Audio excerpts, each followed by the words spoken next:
자기의 제일 가까운 선생이 누구냐면 자기 마음입니다. 제일 친한 친구보다도 귀한 것이 자기 마음이고 어머니 아버지보다도 더 귀한 것이 자기 마음입니다. 마음한테 물어보는 겁니다. 그 마음에는 하나님이 들어와 계신다는 것입니다. 그 마음의 소리를 들을 줄 알아야 됩니다.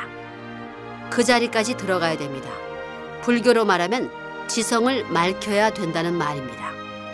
석가모니가 말한 천상천하의 유아독존이란 내가 나한테 물어보면 나에게 하나님이 들어와 있는 것을 안다는 것입니다. 그렇게 되면 못할 것이 없다는 것입니다. 우리는 심신일체를 주장하고 있습니다. 그것을 무엇으로 일체화시키느냐 하면 바로 참사랑을 중심 삼고 하나 만든다는 것입니다. 관념과 실제에 대한 문제도 들어가 보면 여러 가지 배우가 있습니다. 그것을 해명에 들어가 보면 바로 이 길이 정당한 길이라는 것을 알게 됩니다. 그건 체율에 보면 증명되는 것입니다. 양심이 바르다, 행동이 바르다, 심신일체권을 이루고 있다 할 때 그것은 무엇을 중심 삼고 하는 말인가? 말만 가지고는 안 되는 것입니다. 행동만 가지고도 안 됩니다. 심신일체권의 결착점은 어디냐? 우선 90도가 되라. 90도가 되는 데는 모든 세상 가운데 수평으로서 중심이 될 수 있는 기준을 세워라. 서양에 가더라도 동양에 가더라도 연결될 수 있는 표준적인 인간이 되어라. 그래서 역사적으로 현재와 미래를 통해서 보더라도 그것은 틀림없다고 할 수 있는 기준이 되어야 한다. 이게 결론입니다. 통일교회의 용사는 어떤 일이 있더라도 심신일체권을 이루어야 됩니다. 이 생애 동안에 심신일체권을 어떻게 이루느냐? 그것을 이루지 못하는 자가 사랑을 생각하고 이상을 생각한다는 것은 부끄러운 것입니다. 천운에 어긋나는 것입니다. 그런 것을 완성한 자기 자신을 지향하는 거기에 새로운 희망의 길이 연결되는 것이지 그냥 그대로의 기준에 있어서는 새로운 희망의 천국에 연결되는 길이 나타나지 않는 것입니다. 마음은 누구냐? 내 주인입니다. 내 선생입니다. 마음은 누구냐 할 때 마음을 닮은 육신을 낳았으니 내 육신의 근원입니다. 그렇기 때문에 평면적으로 어머니 아버지 대신입니다. 마음은 부모 대신이요 스승 대신이요 그 다음에는 주인 대신입니다. 마음의 가치, 내게서 마음이 얼마나 비싼 것인가를 생각해 봤느냐는 것입니다. 마음은 몸뚱이가 잘못된 곳에 가려고 하면 언제든지 충고를 하고 이러면 안 된다고 다 제재를 하는 것입니다. 그러나 몸뚱이는 언제나 마음을 공격하고 무시하고 밟아치우고 제멋대로라는 겁니다. 핍박을 당하면서라도 죽을 때까지 나에게 있어서의 전우와 같이 스승과 같이 주체적 사명을 감당하기에 희생을 치러 나가는 것이 우리의 몸에 달려있는 마음이라는 것을 생각해 봤느냐 하는 것입니다. 우주주간 바라기 전에 자아주간 완성하라 하는 것이 도의 길을 개척하던 때의 표어였습니다. 우주주간 바라기 전에 세상 만사와 어떤 연관을 갖기 전에 자아주간 완성하라고 그랬습니다. 귀중한 3대 손님입니다. 주인이 될 수 있고 스승이 될 수 있고 부모가 될 수 있는 이분을 내 몸이 천년만년 모시고도 부족하다 하는 자기 자신을 발견할 때 비로소 여기에 천운이 임하는 것입니다. 마음은 몸을 위하고 싶어 하지만 몸뚱이는 마음을 위하지 않습니다. 문제는 내 자신에게 있는 것입니다. 사회에 있는 것이 아닙니다.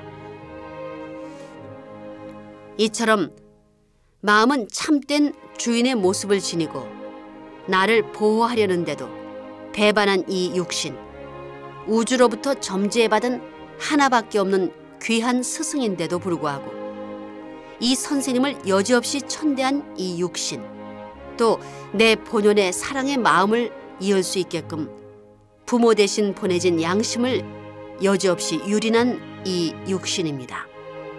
이렇게 마음의 원수가 된 이 육신을 여러분은 사랑합니까? 아닙니다. 몸 마음의 싸움을 말리기 전엔 천국이 없는 겁니다.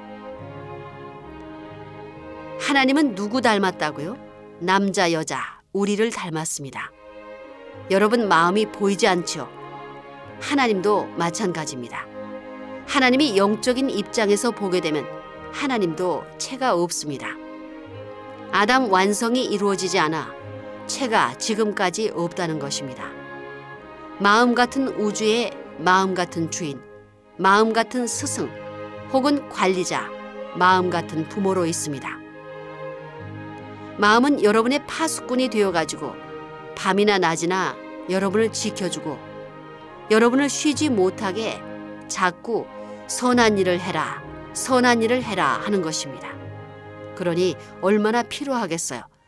태어난 그날부터 의식을 생각할 수 있고 사회 환경에 있어서 모든 제도를 분석할 수 있는 지능적 기원이 생기는 그날부터 일생을 따라다니면서 자기 스승도 못 따라가고 어머니 아버지도 못 따라주지만 태어난 그날부터 죽을 때까지 영원히 양심은 나에 대해서 명령한다는 것입니다.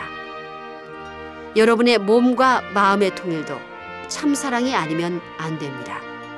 그렇기 때문에 마음은 몸을 위해서 희생하면서 또 잊어버리고 또 잊어버리는 것입니다. 마음은 하나님을 대신한 입장이기 때문에 여러분의 스승 중에 스승이 마음입니다. 그 마음은 하나님이 당신을 대신해서 파송해 준 내 중심입니다. 종적인 나입니다. 본성의 마음이 가는 길을 가면 우주가 하나로 벌어집니다. 그런 무엇이 있어야 됩니다. 그런 자리에 들어가면 자기 마음과 말하게 되는 것입니다. 그런 경지에서는 마음과 말을 합니다. 뭘 하려고 생각하면 벌써 답변이 나온다는 것입니다. 그런 경지에 있는 사람이 자기가 갈 길을 모르겠어요? 벌써 갈 길이 확실해서 우주의 모든 작용의 힘들이 돕는다는 것입니다.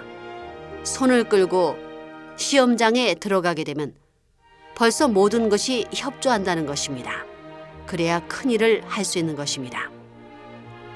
하나님의 사랑은 하나님의 전부를 사랑하고 인류를 사랑하고 뿐만 아니라 왔다 간 과거, 현재, 미래의 인류를 사랑해주는 사랑입니다. 그렇기 때문에 지옥에 간 영인들끼리 해방해주는 운동을 하는 하나님이라는 걸 알아야 합니다. 사람은 진리의 길을 가야 되고 생명의 길을 가야 되고 사랑의 길을 가야 됩니다. 아무리 위대하더라도 위하는 기반이 없으면 모든 것이 따라오지 않습니다. 이렇게 사는 사람은 자연히 주체가 됩니다. 참 생명의 사람이 되는 것입니다. 모든 존재물은 타원형으로 형성되어 있습니다. 그러므로 마음의 심정의 중심 복판에 들어가 보면 거기에서 무한한 힘이 전해집니다. 그래서 90각도만 만들면 무한한 힘을 90각도로 유지할 수 있습니다. 그래서 도를 닦아 나가야 되는 것입니다. 정성을 들여 세상의 모든 면에서 깊은 심령 세계를 체험하라는 것입니다. 일생 동안 살아가는데 추진력을 무한히 보급받을 수 있는 하나의 원천이 필요하기 때문에 그런 노름을 하는 것입니다.